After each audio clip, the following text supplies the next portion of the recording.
Inilah 94,6 Radio Pradia Suara FM.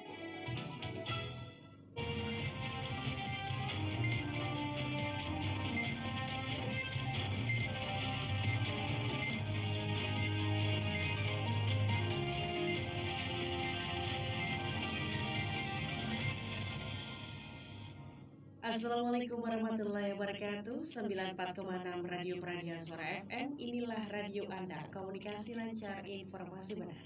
Kembali program Info Petang hadir di ruang dengar Anda untuk hari Selasa 31 Agustus 2021. Bersama saya Yulia. Sejumlah informasi telah disiapkan oleh tim redaksi kami untuk menemani petang Anda selama 1 jam ke depan, dan berikut informasi selengkapnya.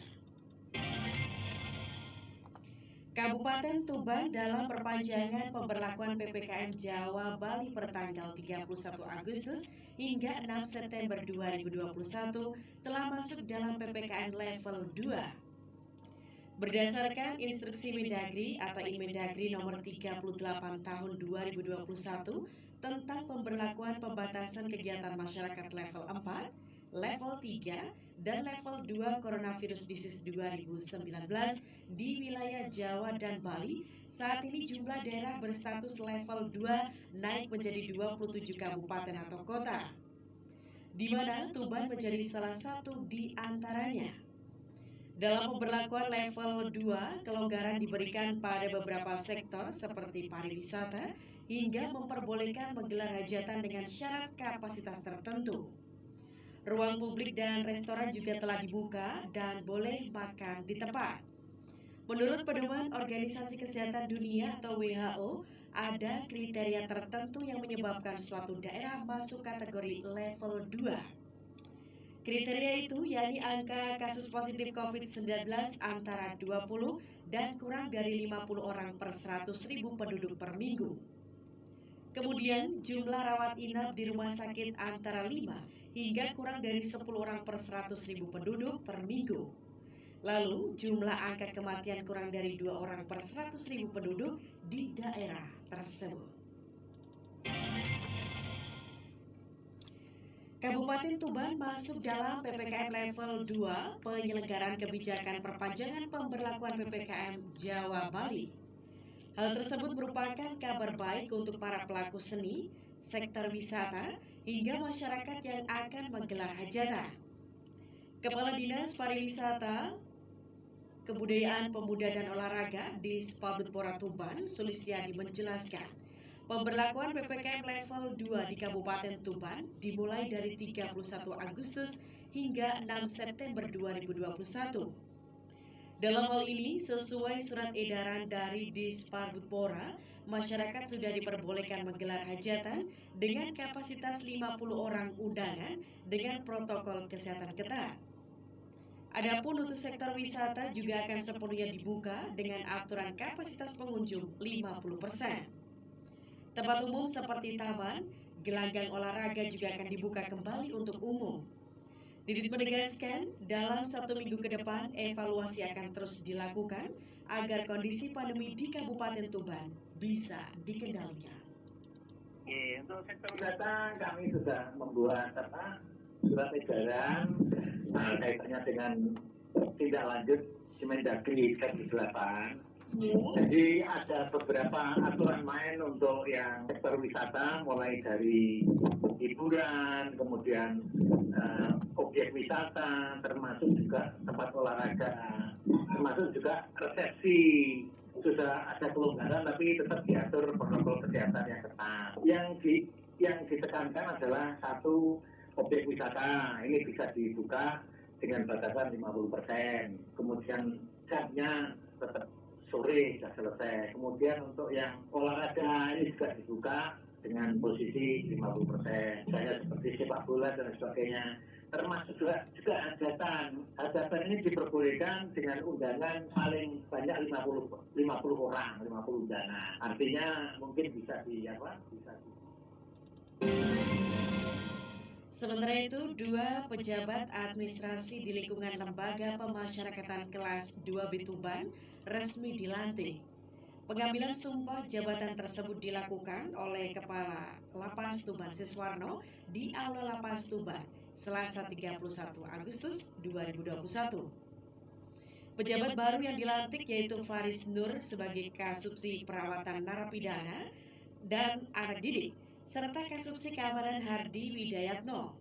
Acara pelantikan dihadiri oleh seluruh pejabat struktural dan staf Lapas Tuban.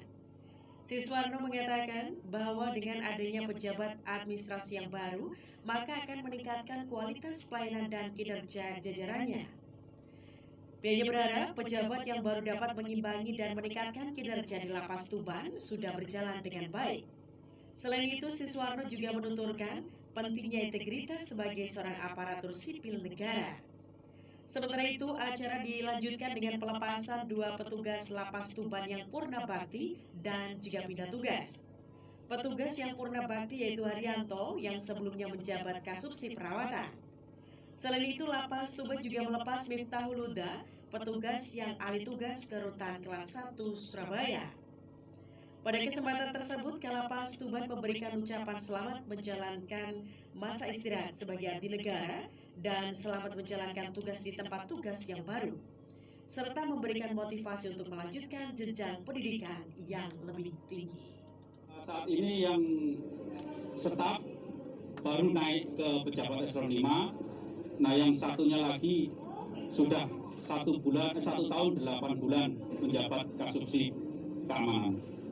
Pesan untuk keduanya, semoga setelah dilantik ini bisa langsung menjalankan tugasnya dengan baik, dengan penuh rasa tanggung jawab, dan bisa mengemban amanah ini dengan sebaik-baiknya, dengan mengedepankan integritas, loyalitas, dan dedikasi, serta kinerja, sehingga untuk memajukan organisasi itu menjadi lebih baik lagi.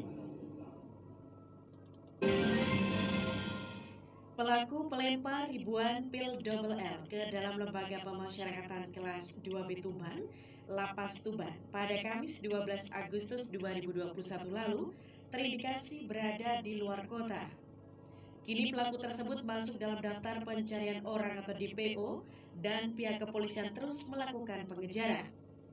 Lokasi kaburnya pelaku pelemparan 1028 pil double L tersebut diungkapkan oleh Kasat Reskoba Polres Tuban, AKP Dekizul Kurnain. Pihaknya menjelaskan bahwa sang pelaku yang menjadi buron ini tidak lagi di rumah. Deki menambahkan, usai rencana penggerebekan yang akan dilakukan petugas, pelaku langsung kabur dan ditetapkan sebagai buronan. Deki pun juga mendapatkan informasi jika pelaku DPO ini sesekali pulang ke rumah, namun dalam momentum tertentu. Terlebih, nomor telepon yang digunakan pelaku saat ini sudah tidak aktif sehingga tidak bisa dilacak. Sebatas diketahui, polisi telah menetapkan 1 tersangka dalam kasus pelemparan pil double L ke dalam Lapas Tuban beberapa waktu lalu tersebut. Tersangka berinisial MS, 23 tahun, asal Desa Pucangan, Kecamatan Palang, Kabupaten Tuban, yang merupakan warga binaan. MS ditetapkan dari hasil pemeriksaan yang dilakukan petugas dari saksi yang berperan sebagai pengambil barang berupa botol yang terbungkus plastik putih yang berisi 1028 butir pil double L dan sebuah handphone yang dipesan tersangka dari luar lapas. Kasus TRM 50 tahun, seorang nelayan asal Desa Sucorjo, Kecamatan Jenuh, yang menyimpan narkotika jenis sabu seberat 1,16 gram berbuntut panjang. TRM yang diduga pemakai sabu dikenakan 2 pasal sekaligus, yaitu pasal 112 ayat 1 dan 127 ayat 1 Undang-Undang Republik Indonesia Nomor 35 Tahun 2009 tentang narkotika oleh Satres Narkoba Polres Tuban.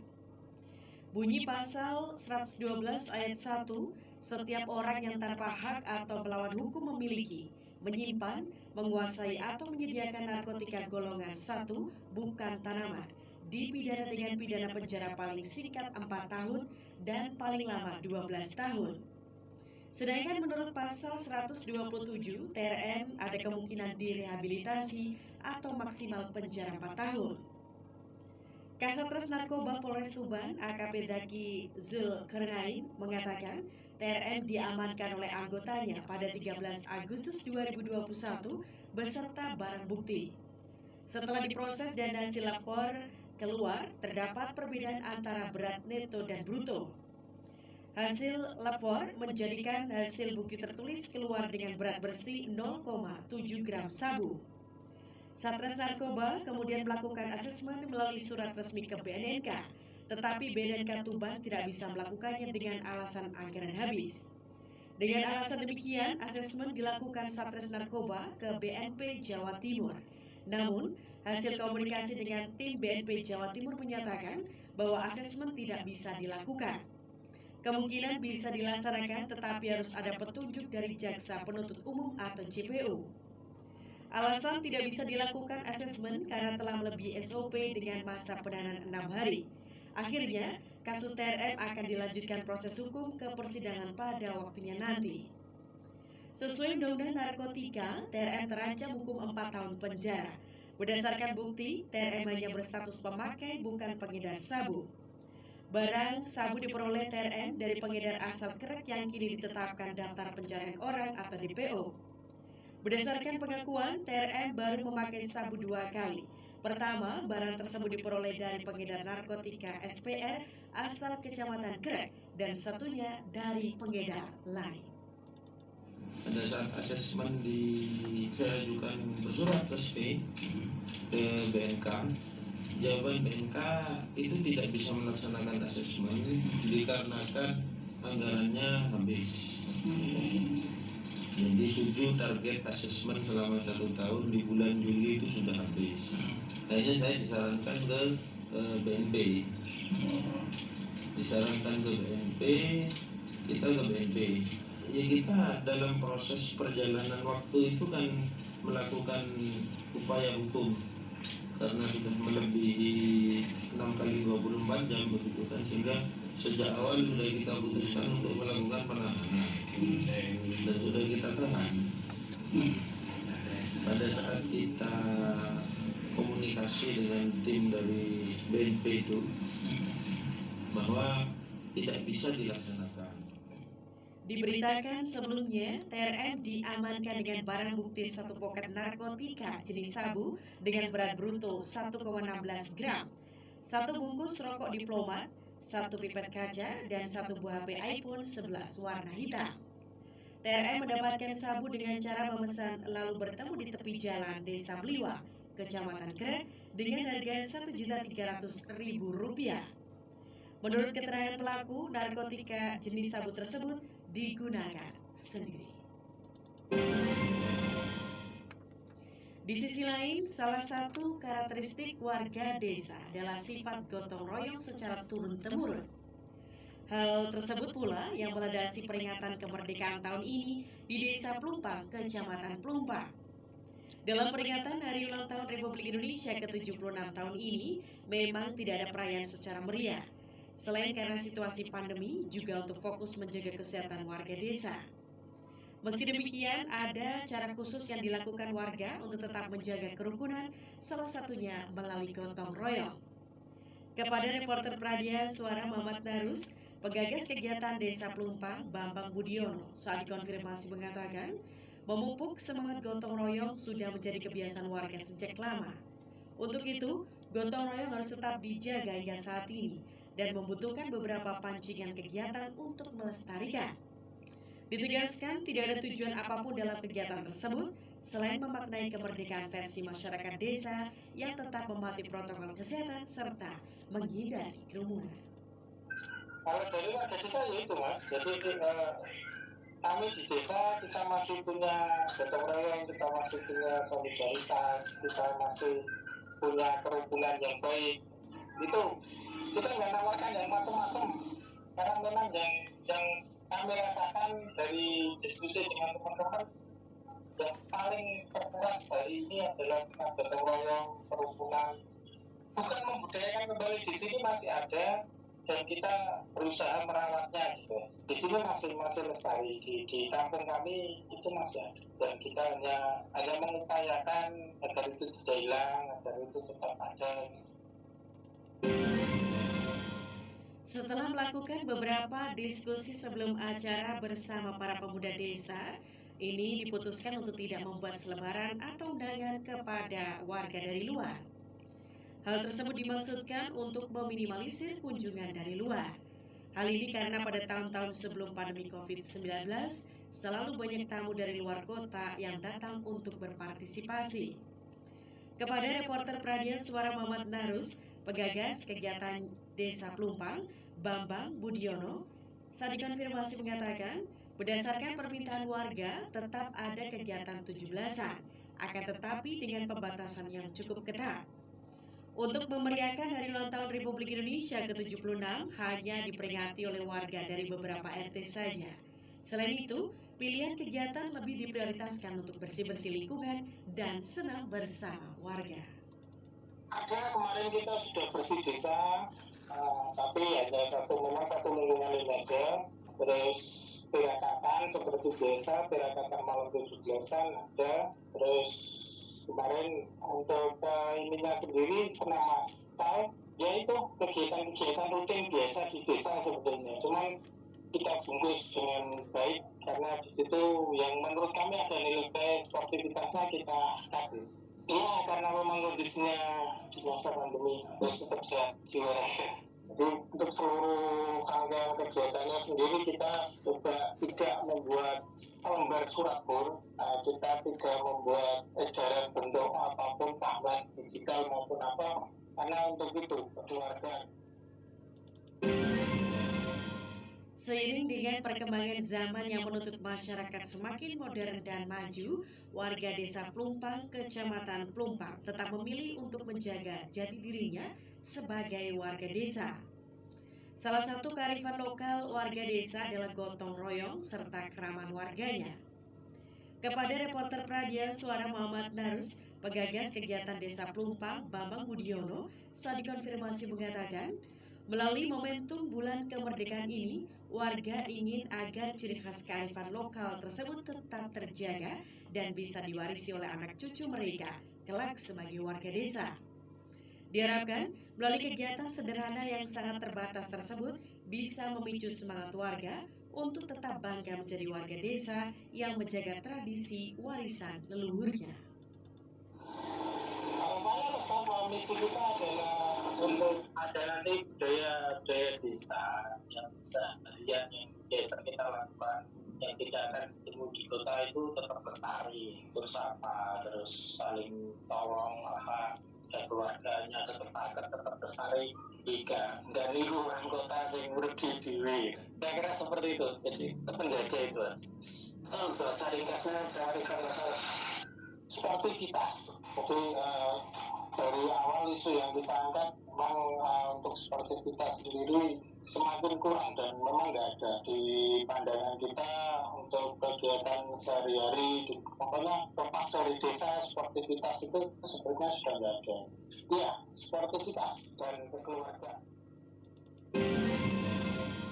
Dan pendengar, kini saatnya Anda menyimak informasi perakiraan cuaca untuk daerah Tuban dan juga sekitarnya. Informasi yang disampaikan langsung oleh perakirawan dari Badan Meteorologi, Klimatologi dan Geofisika Kabupaten Tuban. Berikut informasi selengkapnya. Selamat malam para pendengar radio Suara FM dimanapun Anda berada. Pada malam hari ini saya Arbi dari BMKG Tuban akan menyampaikan informasi cuaca pelayaran di Jawa Timur yang berlaku hari Selasa 31 Agustus 2021 mulai pukul 19 waktu Indonesia Barat hingga 12 jam ke depan. Keadaan cuaca di perairan Tuban dan Lamongan diperkirakan cerah berawan dengan ketinggian gelombang laut berkisar antara 0,5 hingga 1,5 meter. Arah angin dari tenggara hingga selatan dengan kecepatan angin 12 hingga 32 km per jam. Sedangkan keadaan cuaca di perairan Laut Jawa bagian selatan Bawean, cuaca diperkirakan cerah berawan dengan ketinggian gelombang laut berkisar antara 0,75 hingga 1,75 meter. Arah angin dari timur hingga tenggara dengan kecepatan angin 14 hingga 32 km per jam. Demikian informasi cuaca pelayaran yang dapat BMKG sampaikan pada malam hari ini. Semoga bermanfaat bagi para pendengar radio Suara FM. Kami ucapkan terima kasih atas perhatiannya. Baiklah pendengar, informasi dari BMKG tadi sekaligus menutup jumpa kita dalam program Info Petang untuk edisi hari Selasa 31 Agustus 2021. Saya Yulia berserta kru yang bertugas mohon pamit undur diri dari ruang dengar Anda. Tetaplah patuhi protokol kesehatan dan sukseskan program vaksinasi. Sampai jumpa dan wassalamualaikum warahmatullahi wabarakatuh.